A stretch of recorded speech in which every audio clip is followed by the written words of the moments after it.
السلام علیکم ورحمۃ اللہ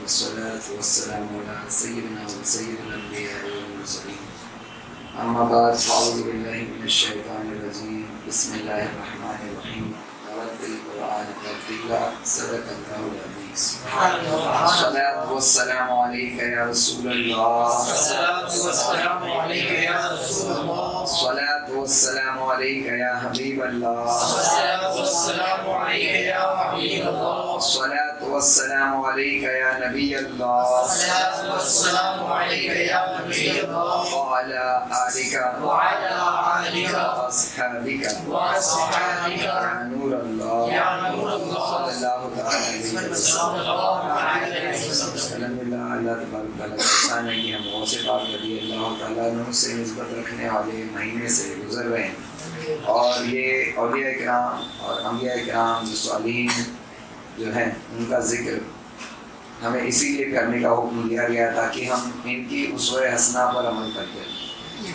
اور جس شخص نے ان کا ذکر کیا لیکن ان کی اسوہ حسنہ پر غور و فکر نہیں کیا اور اس سے کچھ حاصل نہیں کیا اور اس کے مطابق اپنی زندگی کو مولڈ نہیں کیا، تو ایسا شخص جو ہے اس نے بہت بڑی غفلت کا شکار ہوا اور بہت بڑا نقصان اٹھایا۔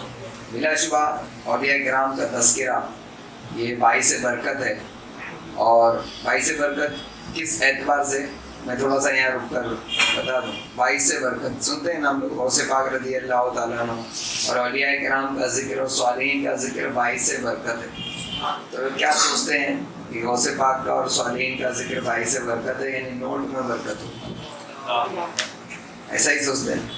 پیسے میں برکت ہوگی تو لوگ گھر کے اندر کہتے ہیں بھائی آؤ غوث پاک کی منقبت پڑھ دو ہمارے گھر میں، خوب برکت ہو جائے گی۔ لیکن باعث برکت کس اعتبار سے ہے کہ اگر اللہ تبارک تعالیٰ کے ولیوں کا ذکر جس جگہ پر ہوتا ہے تو اس جگہ سے شیطان بھاگتا ہے اور لوگوں کے اذہان گندگیوں سے صاف ہوتے ہیں اور اس کا اثر دل پر مرتب ہوتا ہے اور اس کا جو ریئیکشن ہے اس کے عمل میں نظر آنے لگتا ہے۔ اس سے بہترین اور کون سی برکت ہو سکتی ہے کہ بندہ برائی سے اچھائی کی طرف جائے؟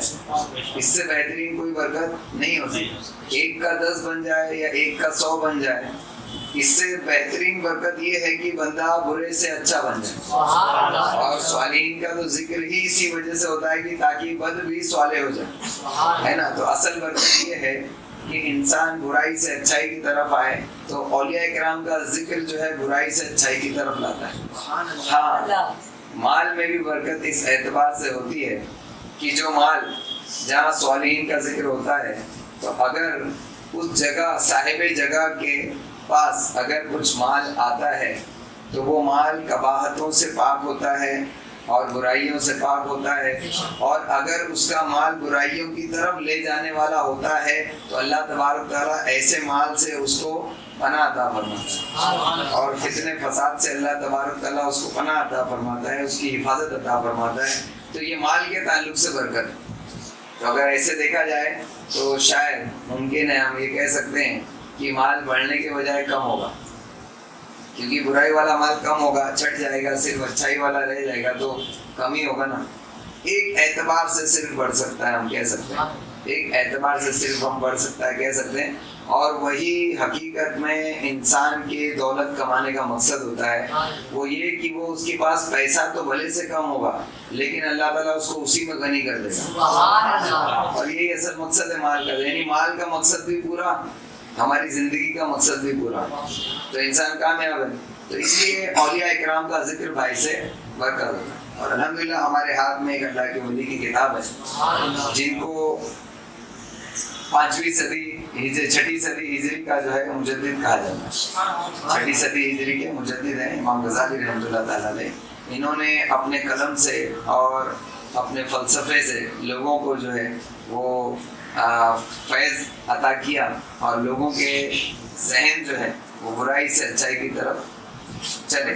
الحمدللہ قرآن پاک کی تلاوت کے تعلق سے آداب سماعت کر رہے تھے، اور بہت ہی اچھے نقطے پر ہم پہنچے تھے کہ تمام آداب کو بجا لانے کے بعد بندہ جب قرآن پاک کو جب سمجھ لیتا ہے، ہم لوگ اس اسٹیج پر تھے نا، قرآن پاک آخر کار انسان سمجھ لے. تھوڑا سا پیچھے ہٹ کے پھر سے چلتے ہیں.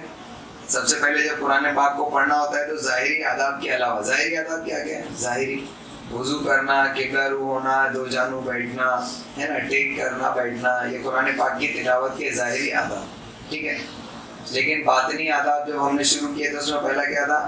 کلام پاک کی عظمت کو سمجھنا، پھر اللہ جس کا یہ کلام ہے اس کی عظمت کو سمجھنا، پھر دل کو حاضر رکھنا، پھر اس میں غور و فکر کرنا، پھر اس کو سمجھنا، پھر سمجھنے سے روکنے والی چیزوں کو دور کرنا، پھر تخصیص یعنی اپنے ہی لیے ہر چیز کو پڑھنا، تو ہر آیت کو اپنے لیے ہی سمجھنا کہ یہ میرے ہی لیے ہے، اس کو کہتے ہیں تخصیص. اور تخصیص کے بعد کیا تھا؟ تاثر، اس کا اثر لینا. تخصیص جب تم اپنے ہی لیے پڑھ رہے ہو تو اپنے ہی اوپر اس کا، ان آیتوں کا اثر لو، اور جب اثر انسان لیتا ہے تو پھر وہ ترقی کرتا ہے نا. اب ترقی کے تعلق سے ہم نے جو کل سنا تھا وہ تھوڑا ہی سا سنا تھا، تو اس لیے اس کو ریپیٹ کرتے ہیں کیونکہ بہت بڑی پیاری چیز تھی.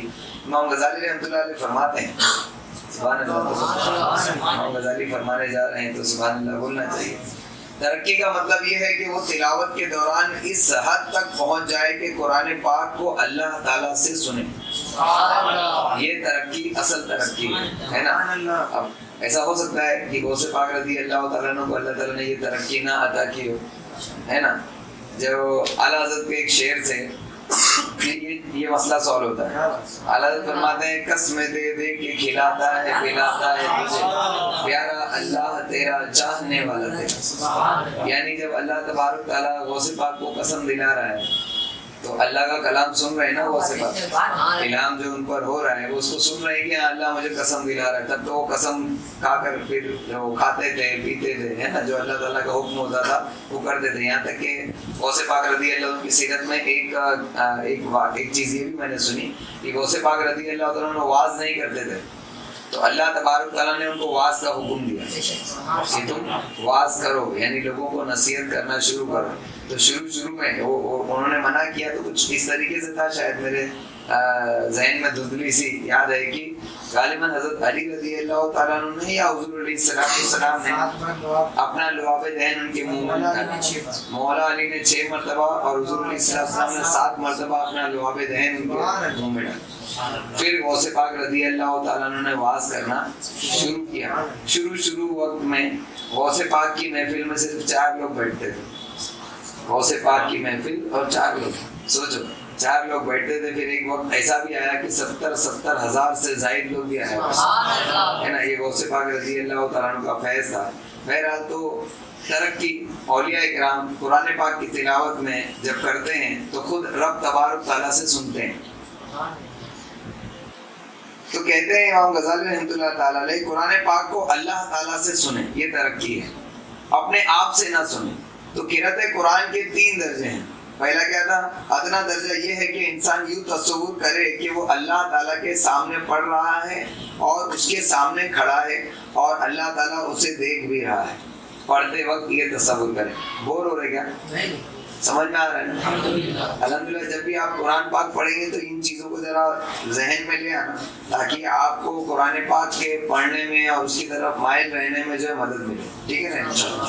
تو فرماتے ہیں سب سے ادنا درجہ ہے کہ کم از کم انسان یوں تصور کرے کہ وہ اللہ تعالیٰ کے سامنے پڑھ رہا ہے، اس کے سامنے کھڑا ہے اور اللہ تعالیٰ اسے دیکھ بھی رہا ہے اور اس کی قرأت کو سن بھی رہا ہے. جیسے ہم نماز میں تصور کرتے ہیں، ہمارا یہ تصور نماز میں بھی ہوتا ہے. اب دوسرا درجہ یہ ہے اس صورت میں، پہلے درجے کے صورت میں اس کی حالت سوال، خوشامد، عاجزی اور انکساری کی ہوگی. یعنی جب وہ اس انداز میں پڑھے گا تو وہ اللہ تبارک تعالیٰ سے سوال بھی کرے گا. جب ایسی چیزوں کا حکم آئے گا اس میں کہ اللہ تبارک تعالیٰ یہ عطا کرنے والا ہے، وہ عطا کرنے والا ہے، تو سوال کرے گا. اور اللہ تبارک تعالیٰ نے جہاں حکم دیا کہ یہ کرو وہ کرو تو کس چیز کا سوال کریں گے؟ اللہ یہ کام کرنے کی مجھے توفیق عطا فرما. تو سوال بھی کرے گا، خوشامد بھی کرے گا، اللہ تعالیٰ میں اس لائق نہیں لیکن مجھے دے دے، ہے نا. پھر عاجزی بھی کرے گا، یہ اللہ تعالیٰ میں کچھ نہیں، میری اوقات نہیں، گناہوں سے میں ڈوبا ہوا ہوں، ہے نا، اور گناہوں سے میرا دل سیاہ ہو چکا ہے، میرے رب تو ہی کرم فرما.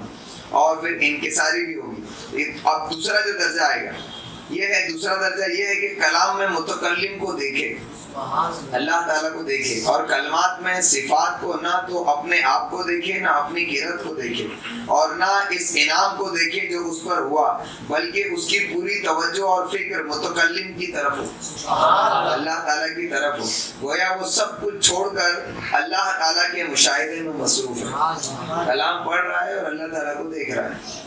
یہ مقربین کا درجہ ہے، اور جو پہلے بیان ہوا وہ اصحاب یمین کا درجہ ہے، اور جو اس سے خارج ہے وہ غافلین کا درجہ ہے۔ پہلے دائیں طرف والے ہیں، جو پہلا درجہ ہے وہ دائیں طرف والوں کا ہے، اور یہ جو دوسرا درجہ ہے یہ مقربین کا درجہ ہے، اور یہ جو تیسرا جو غافلین کا درجہ ہے وہ بائیں طرف والے ہے نا۔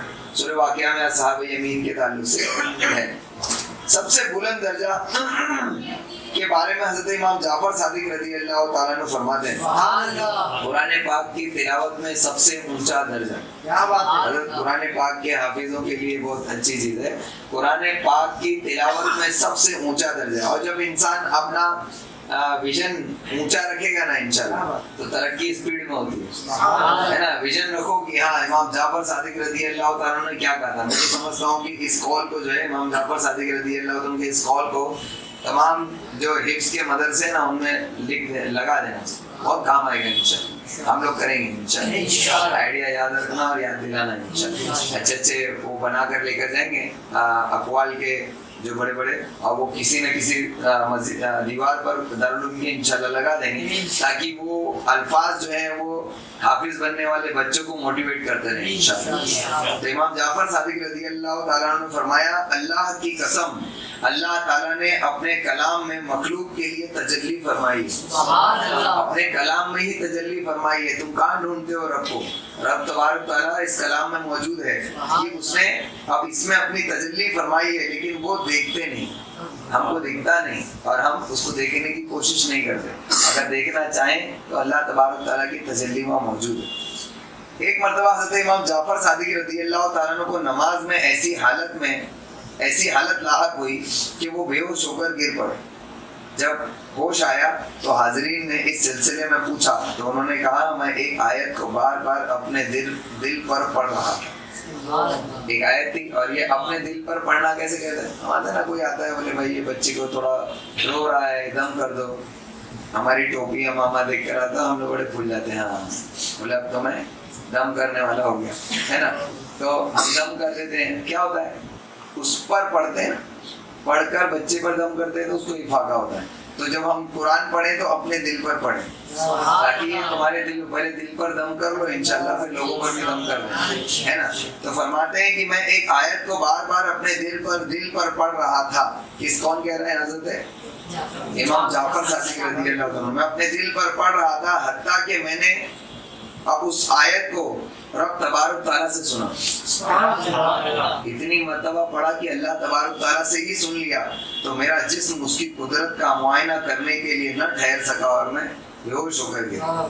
تو اس قسم کے درجے میں مٹھاس اور مناجات کی لذت زیادہ ہو جاتی ہے۔ یہ جو درجہ ہے اس میں مناجات اور مٹھاس کی لذت زیادہ ہو جاتی ہے۔ کسی دانشور نے فرمایا، میں قرآن پاک پڑھتا تھا لیکن مجھے اس کی حلاوت محسوس نہیں ہوتی تھی، حتیٰ کہ میں نے اسے تلاوت کیا، گویا میں اسے سرکار دو عالم صلی اللہ تعالیٰ علیہ وسلم سے سن رہا ہوں، اور آپ صحابہ کرام کے سامنے پڑھ رہے ہیں۔ یعنی شروع میں مجھے حلاوت محسوس نہیں ہوتی تھی، لیکن ایک مقام یہ بھی آیا کہ میں نے اس میں ترقی کی۔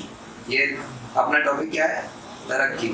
یہ ادب ہے نا، ترقی۔ یہ ترقی کے تعلق سے آپ کو یہ واقعات بتائے جا رہے ہیں۔ کہتے ہیں کہ ایک وقت تھا کہ میں پڑھتا تھا اور اس سے مجھے حلاوت محسوس نہیں ہوتی تھی، لیکن ایک وقت مقام وہ بھی آیا ترقی ہونے کے بعد کہ میں حضور علیہ السلام سے اس طریقے سے سنتا تھا جو پڑھ رہا ہوں جیسے سرکار علیہ السلام صحابہ کرام کو بیان کر رہے ہیں۔ پھر میرا مقام بلند کیا گیا۔ اب دیکھو یہاں وہ جو دانشور شخص ہیں ان کا نام نہیں دیا، امام غزالی رحمۃ اللہ تعالیٰ علیہ نے نام نہیں دیا۔ اب یہ کیا بات ہے؟ رب تبارک تعالیٰ جانے۔ اس قسم کی جو چیز ہوتی ہیں وہ اکثر و بیشتر ایسا لگتا ہے جیسے کہ امام غزالی کا خود کا معاملہ ہے اور کسی اور پر ڈال دیا ہے نا. کہتے ہیں پھر میرا مقام بلند کیا گیا تو میں اس طرح پڑھتا گویا حضرت جبریل علیہ السلام سے سن رہا ہوں کہ وہ سرکار علیہ السلام کو سنا رہے ہیں. پھر تیسرا درجہ, پھر اللہ تعالیٰ ایک اور مقام میرے لیے لایا. اب میں براہ راست اللہ تعالیٰ سے سنتا ہوں. اس وقت مجھے وہ لذت اور حصہ ملا ہے کہ میں صبر نہیں کر سکتا. صبر کس چیز سے نہیں کر سکتا؟ اس سے الگ نہیں. قرآن پاک پڑھنے سے میں اپنے آپ کو روک نہیں سکتا, اس سے میں صبر نہیں کر سکتا. یعنی میں اتنا پڑھتا ہوں, جب رب تبارک تعالیٰ سے سنے گا تو کون اس کو چھوڑے گا, ہے نا؟ کون نظروں پہ چڑھے, ہے نا؟ حضرت عثمان اور حضرت حذیفہ رضی اللہ تعالیٰ عنہ نے فرمایا اگر دل پاک ہو جائے تو وہ قرآن پاک کی گرد سے سیر نہیں ہوتا. حضرت عثمان غنی رضی اللہ تعالیٰ عنہ فرماتے ہیں کہ جب وہ کیا کہہ رہے ہیں کہ وہ دانشور جو تھے وہ اپنے دل پر ہی پڑھتے تھے نا اس کو. حضرت جعفر صادق رضی اللہ تعالیٰ عنہ اپنے دل پر ہی پڑھتے تھے. کہا نا کہ میں اپنے دل پر پڑھتا تھا. تو کہتے ہیں کہ اگر دل پاک ہو جائے پڑھتے پڑھتے تو وہ قرآن پاک کی گرد سے پھر سیر نہیں ہو سکتا. انہوں نے یہ بات اس لیے فرمائی کہ دل کی طہارت سے انسان ترقی کر کے کلام میں متکلم کو دیکھ لیتا ہے. واپس سے سنو, انہوں نے یہ بات اس لیے فرمائی کہ دل کی طہارت سے, یعنی دل جب پاک ہو جاتا ہے تو انسان ترقی کر کے کلام کے اندر قرآن پاک میں متکلم کو دیکھتا ہے, اس کلام والے کو دیکھتا ہے. اسی لیے حضرت ثابت بنانی رحمۃ اللہ علیہ نے فرمایا کہ میں نے 20 سال قرآن پاک میں مشقت اٹھائی اور پھر 20 سال اس کی حلاوت پائی. 20 سال پہلے پڑھنے میں محنت کی, پھر سمجھ گیا کہ کیسا پڑھنا چاہیے, تو پھر 20 سال اس کا مزہ لیا. پڑھو اور پھر اس کا مزہ بھی لیں انشاءاللہ.